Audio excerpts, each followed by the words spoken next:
જય શ્રી કૃષ્ણ, જય શ્રી રામ. અન્નપૂર્ણા રસોઈ ઘરમાં તમારું સ્વાગત છે. મારું નામ છે કોકિલા પટેલ. ચાલો આજે આપણે બનાવીશું આટા મેગી. આટા મેગી બનાવવા માટે આપણે આ આટા મેગી લીધી છે. આ થોડી મોંઘી પડે છે પણ ખાવા માટે બહુ સારી છે. હવે આપણે લઈશું ડુંગળી. એની માટે આપણે ડુંગળી લીધી છે, એક નાનું ટમેટું લીધું છે, ગાજર લીધું છે અને આપણે કેપ્સિકમ મરચાં લીધા છે. થોડાક આપણે વટાણા લીધા છે. ચાલો આપણે તેલ ગરમ કરવા મૂક્યું છે. તેલ ગરમ થઈ ગયું છે તો હવે આપણે વટાણા નાખીશું. વટાણા નાખેલા હતા એટલે વટાણા આપણે પહેલાં નાખવા પડે છે. આમ તો તમારા સિઝનનું વટાણા હોય તો તમે વટાણા પછી નાખો તો હાલે. આમ તો આપણે પહેલી ડુંગળી નાખવાની હોય છે. વટાણા આપણા જો સરસ બધા ફૂટી ગયા છે એટલે આ તરત જ છોડી દઈશું અને વટાણા નાખી અને તરત આપણે ઢાંકી દઉં, કારણ કે વટાણા આપણે ફ્રીજમાં રાખેલા હોય છે એટલે પાણીદાર હોય છે એટલે તરત જ ફૂટે છે. હવે આપણે ડુંગળી નાખી છે.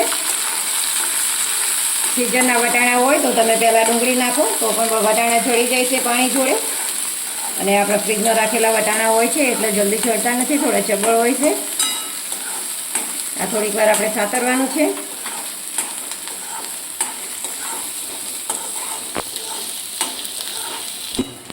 ચાલો આપણી ડુંગળી સતરાઈ ગઈ છે. હવે આપણે ગાજર અને કેપ્સિકમ નાખીશું.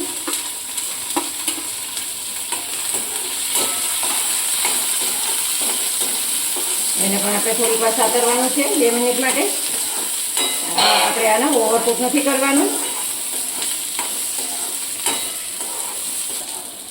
હવે આપણે ટમેટા નાખીશું. ટમેટા થોડા સોફ્ટ થાય ત્યાં સુધી આપણે આને આ રીતે લાવ્યા કરીશું. ચાલો હવે આપણે વેજીટેબલ્સના ભાગનો મસાલા કરવાના છે તો આપણે પહેલાં થોડુંક મીઠું નાખીશું.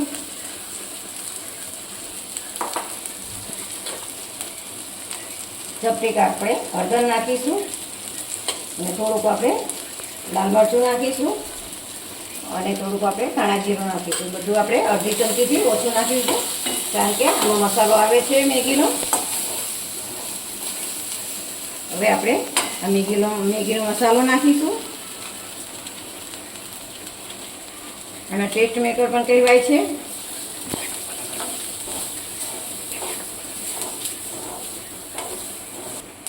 ચાલો આપણા બધા વેજીટેબલ્સ થઈ ગયા છે સરસ. હવે આપણે આમાં પાણી નાખીશું. તો આપણે 1 કપ જેટલું પાણી નાખવાનું છે. આપણે 1 પેકેટની બનાવવાની છે. હવે આપણે આને સરખું ઉકળવા દઈશું. ચલો આપણું પાણી સરસ ઉકળી ગયું છે અને આ રીતે આપણે ખુલ્લું જ રાખવાનું છે, આને ઢાંકવાનું નથી. એટલે આપણે ખુલ્લું રાખીએ તો આપણે શાકભાજીનો કલર એવો ને એવો સરસ રહેશે. હવે આપણે મેગી નાખીશું. આપણે મેગી એક વ્યક્તિની જ બનાવી છે, આપણે 1 જ પેકેટની બનાવી છે. આ મેગી સ્વાસ્થ્ય માટે પણ બહુ સારી છે. આપણે મેંદાની મેગી આવે નથી, આપણે આ આટા મેગી લીધી છે. આ થોડીક તમને મોંઘી પડશે પણ ખાવા માટે બહુ સારી. ચાલો આપણી મેગી થઈ ગઈ છે. જુઓ સરસ થઈ ગઈ છે આપણી મેગી.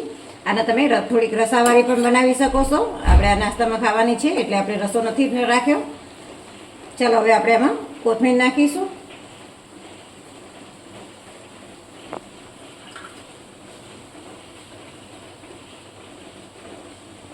આવી જ આટા મેગી તમારે ઘરે સેવ બનાવીને પણ મેગી બનાવી હોય તો એ પણ બનાવી શકાય છે. મેં આમાં વિડીયો મૂકેલો છે તો તમે નીચે જોઈ શકો છો વિડીયોમાં.